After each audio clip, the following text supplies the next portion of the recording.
Ito naman yung hinihiwa ko.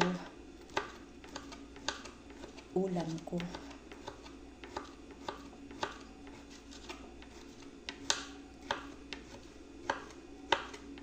Hotdog.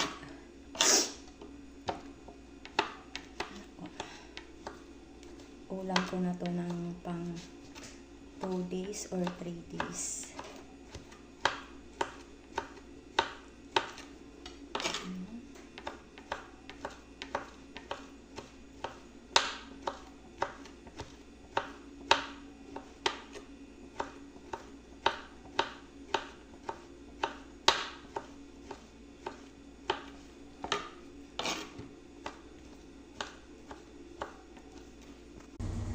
Hello.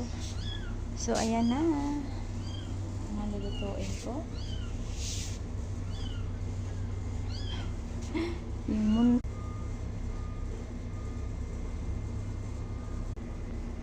dito sa labas yung munting kusina ko. Ang init-init.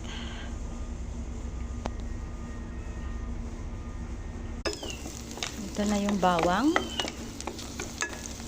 Brown na siya. So, isunod na natin yung sibuyas.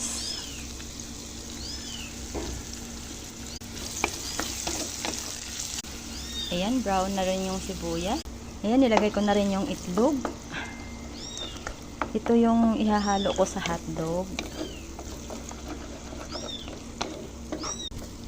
Ayan, luto na rin yung itlog.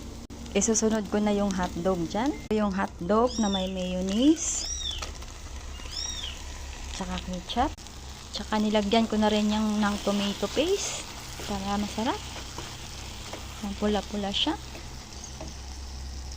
Nilagay ko na rin yung magic para sumarap.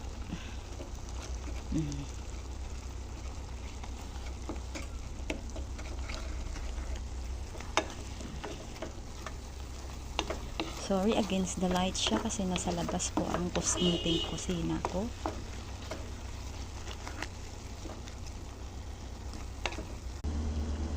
Ayan na po, luto na po siya. Ang bilis-bilis lang, no?